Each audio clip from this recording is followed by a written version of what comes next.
Costume Krishna ఒకప్పుడు అనూహ్యంగా వెండి తెరపై బ్లాక్ బస్టర్ తో కనిపించి షాక్ ఇచ్చారు ఆయన. ఆ సినిమానే భారత్ బంద్ మూవీ. అందులో విలన్ గా ఆయన చెప్పిన క్యారెక్టర్ ఎప్పటికీ నిలిచిపోతుంది. అయితే వాస్తవానికి చదువురాని కాస్ట్యూమ్ కృష్ణ తన టాలెంట్ తో స్వశక్తితో ఎదిగారు. క్రియేటివిటీకి చదువుకు సంబంధం లేదని నిరూపించారు. కానీ ఇక్కడ చదువు రాకుంటే లక్షల్లో కాదు కోట్లలో ముంచేస్తారని కూడా ఆయనకు ఆలస్యంగా తెలిసింది. అప్పటికే దారుణం జరిగిపోయింది కూడా. అయినా సరే జీరో కాదు కదా, మైనస్ నుంచి ప్రస్థానం మొదలుపెట్టి ఎన్టీఆర్, ఏఎన్ఆర్, కృష్ణ, చిరంజీవి, వెంకటేష్ ఇలా ఎంతో మంది స్టార్లకు వారి ఫ్యాన్స్ ఫిదా అయ్యే డ్రెస్సులను డిజైన్ చేశారు.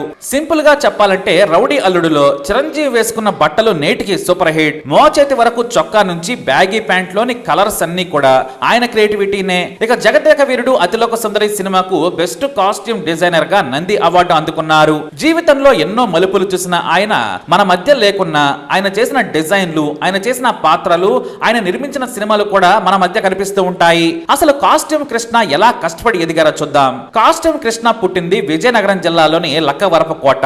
తన సోదరుడి ద్వారా టైలరింగ్ నేర్చుకున్నారు ఆయన. కొన్నాళ్ల పాటు అక్కడే పనిచేసి చెన్నైలో మంచి ఉపాధి చూసుకోవాలని కుటుంబాన్ని వదిలేసి జేబులో 100 రూపాయలతో వెళ్లారు. అయితే చెన్నైలో తెలిసిన వారెవరూ లేరు. కానీ సినిమా ఫీల్డ్ లో పనిచేసేవారు తమ గ్రామం వారు ఉన్నారని ఆయనకు తెలిసి జెమినీ స్టూడియోస్ గేటు దగ్గరకు వెళ్లారు. అయితే వాచ్మెన్ గేటు దగ్గరే ఆపేశాడు, లోనికి వెళ్ళనివ్వలేదు. గేటు దగ్గరే దాదాపు 4 గంటలు నిలబడ్డాడు.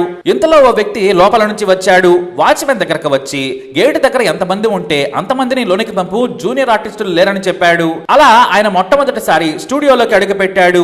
రోజంతా షూటింగ్ లో పాల్గొన్నారు ఆయన. భోజనంతో పాటు సాయంత్రానికి 50 పైసల చేతిలో పెట్టి పంపించే సమయానికి రాజమండ్రికి చెందిన ఒక వ్యక్తి పరిచయం అయ్యాడు. నీకేం పని వచ్చంటే టైలరింగ్ వచ్చని చెప్పాడు. ఏమేం కుడతావంటే చొక్కాలు, ప్యాంట్లు కుడతాను, లేటెస్ట్ ఫ్యాషన్ తో కుడతానన్నారట. మరి జాకెట్లు కుట్టడం రాదా అంటే నాకు రాదు, కానీ నేర్చుకుంటానని చెప్పాడు కాస్ట్యూమ్ కృష్ణ. అలా తనకు తెలిసిన వ్యక్తి ఇంటికి వెళ్లి రాత్రి వరండాలో పడుకొని ఆ తర్వాత ఓ టైలరింగ్ షాప్ లో పనిచేసేవారు. అయితే హఠాత్తుగా పాండీ బజార్ లోని ఓ హోటల్ కు తమ ఊరికే చెందిన ఓ వ్యక్తి కనిపించాడు. ఏంటి కృష్ణ ఇక్కడున్నావని అడిగాడట. ఇలా టైలరింగ్ చేస్తున్నానని చెప్పాడట కాస్ట్యూమ్ కృష్ణ. సరే మన సినిమా ఒకటి నడుస్తోంది, టైలరింగ్ చేస్తావా అనడంతో అంతకంటేనా అన్నారట కృష్ణ.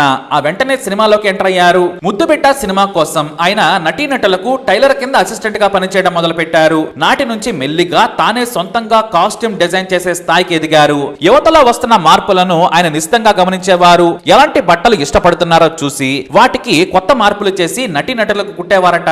అంతెందుకు ఎన్టీఆర్ కి దోవతి కడితే సెట్ అయ్యేది కాదు, మధ్యలో ఊడిపోకుండా కుట్టుకున్నాక కుట్లు వేసేవారట. ఇలా టైం వేస్ట్ అవ్వడంతో పాటు కొన్నిసార్లు సూది కూడా గుచ్చుకునేది. దీంతో సార్ ఇలా మీకు ప్రతిరోజు ఇబ్బంది లేకుండా చేస్తాను, నాకు మీ నడుము కొలతలు ఇచ్చారంటే దోవతినే తొడిగి వేసుకునేలా చేస్తానన్నారట కృష్ణ. ఆ ఐడియా నచ్చి వెంటనే వెరీ గుడ్ బ్రదర్ అంటూ కొలతలు ఇచ్చారట ఎన్టీఆర్. నాటి నుంచి ఎవరు దోతి కట్టినా సరే తొడుక్కోవడమే. అలా తన క్రియేటివిటీతో బ్లాక్ అండ్ వైట్ కాలంలోనే కొత్త తరహా బట్టలు కుట్టించారు ఆయన. అంతెందుకు అసలు జాకెట్లే కుట్టరాని కృష్ణ కష్టపడి నేర్చుకున్నారు. కానీ సినిమా హీరోయిన్లకు చేతి మీద కానీ వీపు మీద కానీ ముడత ఉంటే నచ్చేది కాదు. దీంతో ఆయన కొలతలు తీసుకునేటప్పుడే కాసింత తక్కువ కొలత తీసుకొని ముడత లేకుండా చేసేవారట.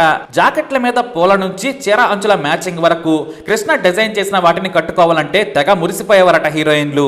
1970-80లో హీరోలకు బెల్ బాటమ్ ను కూడా సరికొత్తగా డిజైన్లు చేసేవారు. కానీ 90ల నాటికి వచ్చేసరికి ముంబై నుంచి స్టార్ హీరోయిన్లు డిజైనర్లనే కాదు బట్టలను కూడా తెప్పించుకునేవారు.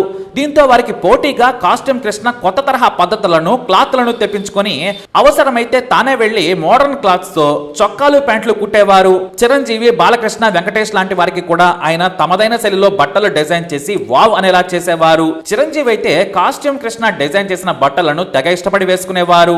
ఆఖరి పోరాటంలో నాగార్జున కానీ, రౌడీ అల్లుడులో చిరంజీవి స్టైలిష్ బట్టల వెనుక శ్రమ అంతా కృష్ణదే. జగదేక వీరుడు అతిలోక సుందరిలో చిరంజీవి వేసుకున్న మోడర్న్ బట్టలన్నీ ఆయన చేసినవే. ఈ మూవీకి నంది అవార్డు గెలుచుకున్నారు. దాదాపు 400 సినిమాలకు పైగా కాస్ట్యూమ్ డిజైనర్ గా పనిచేశారు, అది కూడా చదువు లేకుండా. ఇంతవరకు కాస్ట్యూమ్ కృష్ణ కాస్ట్యూమ్ లైఫ్ ఇక్కడి నుంచే నటుడిగా ఆయన కెరీర్ ఆసక్తికరంగా మొదలైంది. దిగ్గజ దర్శకుడు కోడి రామకృష్ణ దగ్గరకు డబ్బుల కోసం వెళ్లారట. పేమెంట్ ఆలస్యం చేశారేంటి సార్ అని కోపంగా ఇంట్లోకి వెళ్తూనే గట్టిగా అరిచారట కృష్ణ. పంపేస్తానులే కృష్ణ అంటూ చెప్పారట ఆయన.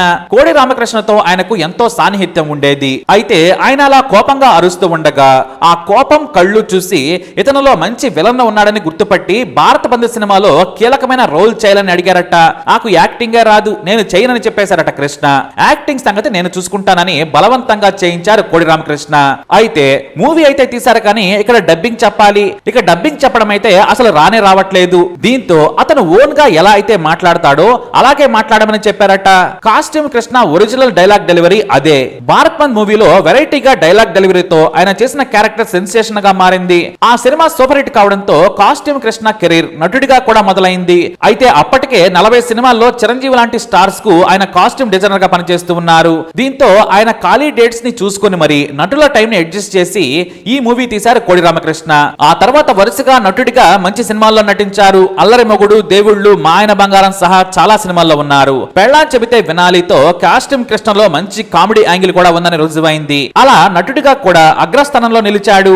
మరి ఇంత సాధించిన కాస్ట్యూమ్ కృష్ణ నిర్మాతగా కూడా మారాలనుకున్నారు. మొదట మహేష్ బాబుతో సినిమా చేయాలనుకున్నారు. మహేష్ బాబుకు కథ కూడా వినిపించారు ఆయన. ఆ రోజుల్లో కృష్ణ సైతం చిన్న చిన్న మార్పులు చేసి సినిమా తెద్దామన్నారు. కాకపోతే కాస్ట్యూమ్ కృష్ణ పెద్ద కొడుకు ఒత్తిడి వల్ల వేరే సినిమా తీసి ₹1 నష్టపోయారు. అయినా ఆ తర్వాత మా ఊరి మహారాజు లాంటి సినిమా తీస్తే తనకు చదువు రాదని ఒక వ్యక్తిని ప్రొడక్షన్ మేనేజర్ గా పెట్టుకుంటే లాభాలు మొత్తం అతనే కొట్టేశాడు. అయినా భయపడకుండా పెళ్లి పందిరి సినిమా తీశారు ఆయన. సినిమా ముందే మ్యూజికల్ హిట్ అయిపోయింది. అయితే సినిమా పబ్లిసిటీ కోసం డబ్బులు లేవని కాస్ట్యూమ్ కృష్ణ తేల్చి చెప్పారు. సినిమా బాగుంటే అదే నడుస్తుందని అనుకున్నారు ఆయన. అయితే బయ్యర్లంతా కలిసి జగత్ బాబు ఇంటికి పిలిచి తాము 2 లక్షలు ఇస్తామని చెప్పి తెల్ల కాగితాల మీద సంతకం చేయించుకున్నారు. తీరా సినిమా విడుదల సమయానికి మోసం జరిగిందని తేలిపోయింది. నెగిటివ్ రైట్స్ మొత్తం అమ్మేసినట్లు రాయించుకుని దారుణంగా మోసం చేశారు. అది కూడా తెలిసిన వారే. ఇక జగవతి బాబు సమక్షంలో జరిగిన సంతకాలను ఆయన నమ్మారు. ఆయన ముందు జరిగింది కాబట్టి మాట మీద నిలబడతారలే అనుకున్నారు.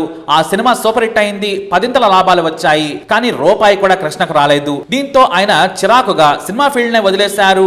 అయితే తనను మోసం చేసిన వారు 6 నెలల తర్వాత వరుసగా సినిమాలు తీసి మునిగిపోయారు. అయినా సరే 25 లక్షలు తెచ్చి మళ్లీ సినిమా తీద్దామని క్షమించమని అడిగారు. నాకు డబ్బు కంటే నమ్మకం ముఖ్యం, మీతో నేను కలిసి నడవలేనని చెప్పారు ఆయన. ఆ తర్వాత కోడి రామకృష్ణ సలహాతో అరుంధతిని కన్నడలో తీశారు. మరో 3 సినిమాలు చేసి ఆ తర్వాత రిటైర్ అయ్యారు ఆయన. చెన్నైలోని తన అపార్ట్మెంట్ లోనే శేష జీవితాన్ని గడిపి ఏప్రిల్ 2, 2023న 85 ఏళ్ల వయసులో మృతి చెందారు కాస్ట్యూమ్ కృష్ణ. కాస్ట్యూమ్ కృష్ణ భార్య భారతి, 2 కొడుకులు, 2 కూతుళ్ళు సంతానం. అలా ఎంతో సాధించి మరెంతో పోగొట్టుకున్న సంతోషంగా జీవితాన్ని గడిపారు ఆయన. అయితే తెలుగు పరిశ్రమకు ఎంతో చేసిన ఆయన మరణాన్ని మీడియా గుర్తించింది కానీ మన తారలు ఆయనకు నివాళులు అర్పించలేదని విమర్శలు కూడా వచ్చాయి. ఎందుకంటే ఎన్టీఆర్ నుంచి సావిత్రి, చిరంజీవి నుంచి శ్రీదేవి వరకు ప్రతి ఒక్కరూ ఆయన డిజైన్ చేసిన బట్టలు ధరించి తమ అందంతో వెండి తెరపై వెలిగిపోయారు. కేవలం తనకు డిస్ట్రిబ్యూటర్ గా పెళ్లి పందిరి సినిమా ఇచ్చిన కాస్ట్యూమ్ కృష్ణను గుర్తుపెట్టుకున్నారు దిల్ రాజు. ఆ సినిమాతో ఆయన లాభాలు కూడా సంపాదించి తన కెరీర్ కు సాయపడ్డారని గుర్తు చేసుకొని ఆయన మొదటిసారి మీడియాకు ఆయన మరణం గురించి తెలియజేశారు. మిగతా స్టార్లు మాత్రం మనకు సంబంధం లేదు అన్నట్టుగా ఉండిపోవడం విచారకరం. ఏదైనా కూడా చదువురాని కాస్ట్యూమ్ కృష్ణ ఎంతో సాధించి తెలుగు ప్రేక్షకుల గుండెల్లో తనకంటూ ఓ స్థానం ఏర్పాటు చేసుకుని స్వర్గస్థులయ్యారు. మరి కాస్ట్యూమ్ కృష్ణపై మీ అభిప్రాయాన్ని కామెంట్ ద్వారా తెలియజేయండి. వీడియోని లైక్ చేయండి, షేర్ చేయండి, మా ఛానల్ సబ్స్క్రైబ్ చేసుకోండి.